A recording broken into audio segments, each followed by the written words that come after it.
तो और भाई लोग, क्या हाल चाल है। सबसे पहले तो आपको जय श्री राम। आज हम बात करने वाले हैं दोषारोपण के बारे में कि दोषारोपण होता क्या है और दोषारोपण कहते किसे हैं।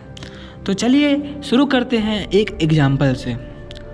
मान लीजिए आप कार में बैठ के कहीं जा रहे हो, ठीक है। कार में बैठ के कहीं जा रहे हो।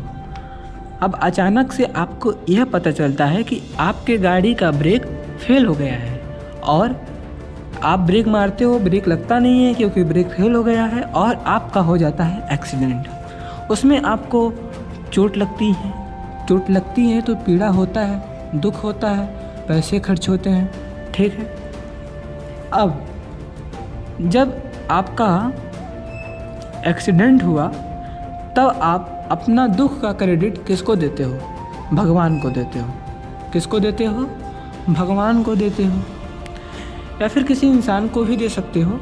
क्या पता अगला इंसान को क्रेडिट आप इसलिए दे रहे हो क्योंकि वो आपका गाड़ी चलाता हो, या फिर हो सकता है कि आपके गाड़ी का जो देखभाल करता होगा आप उसको इस दुख का क्रेडिट दे रहे होगे कि तुमने गाड़ी का देखभाल कैसे किया, देखो इसमें ब्रेक फेल है और मेरा एक्सीडेंट हो गया। हो सकता है भाई, कुछ भी हो सकता है। तो जब आप अपने किसी दुख और पीड़ा का क्रेडिट किसी और को देते हो वही कहलाता है दोषारोपण, और उसी को कहते हैं दोषारोपण। लेकिन आज हम थोड़ा डीपली जानेंगे दोषारोपण के बारे में। तो आइए शुरू करते हैं बिना किसी देरी के। देखो मेरे भाई, मनुष्य के जीवन में जो भी परेशानी, बाधा, दुख, संताप, पीड़ा आते हैं वे उनके लिए किसी अन्य को दोषी ठहराते हैं, जबकि सभी दुख, सुख, शांति, लाभ, हानि के पीछे कर्मफल का विधान होता है।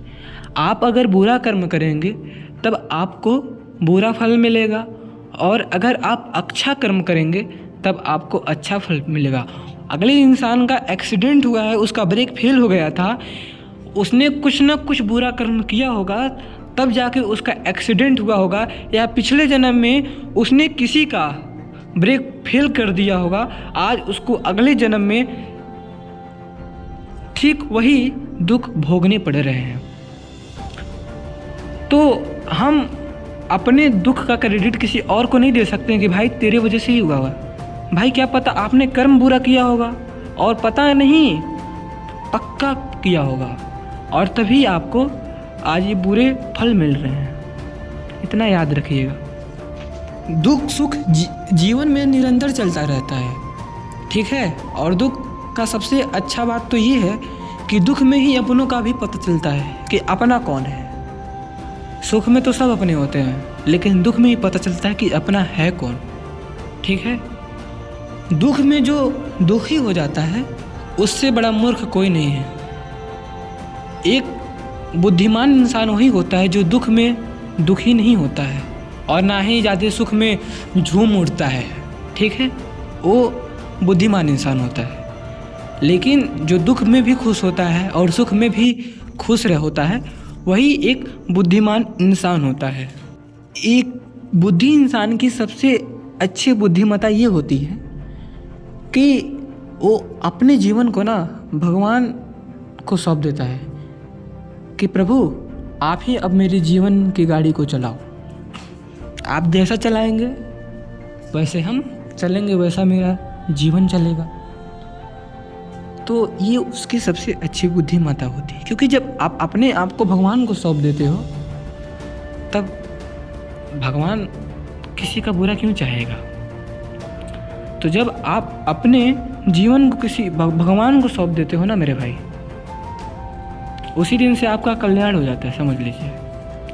अब एक एग्जाम्पल से हम और समझ लेते हैं। देखिए क्या है ना कि कर्म फल के विधान से भगवान भी परे नहीं है। अगर भगवान बुरे कर्म करते हैं तो उनको भी बुरा फल ही मिलता है। मैं आपको एक एग्जाम्पल दे रहा हूँ। भगवान विष्णु के अवतार भगवान श्री राम के। एक बात बताइए, क्या भगवान श्री राम को 14 वर्ष का वनवास नहीं मिला था? माता सीता को गर्भ अवस्था में जंगल में रहना पड़ा था। ठीक है, क्या उन्होंने उसके लिए किसी को दोषी ठहराया? क्या उन्होंने कहा कि कई माता आपकी वजह से ही देखिए 14 वर्ष का वनवास मिला था?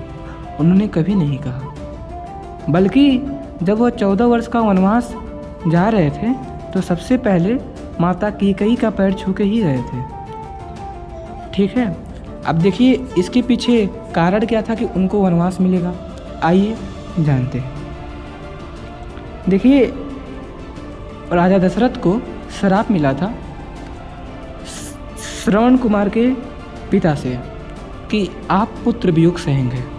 ठीक है, प्रभु श्री राम को श्राप मिला था नारद, देवर्षि नारद से कि आपको 14 वर्ष का वनवास पड़ेगा, आपको 14 वर्ष जंगल में रहना पड़ेगा। माता सीता को शुक्ल पक्ष से, मतलब शुक्ल पक्ष का कोई उनके ऊपर ग्रह था, जिसकी वजह से उनको 14 वर्ष वनवास और गर्भ अवस्था में जंगल में रहना पड़ा था। ठीक है, तो आप जैसा कर्म करेंगे वैसा आपको फल मिलेगा।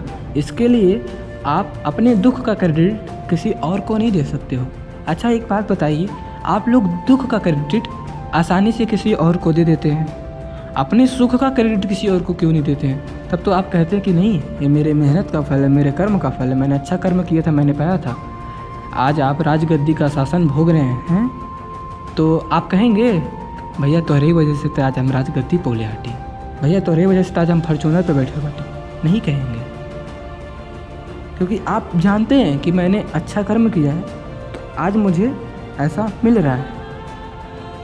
ठीक है, तो आप देखिए, अच्छा कर्म करेंगे अच्छा फल मिलेगा, बुरा कर्म करेंगे बुरा फल मिलेगा। कर्म के विधान से भगवान भी परे नहीं है, आप तो फिर भी इंसान हैं।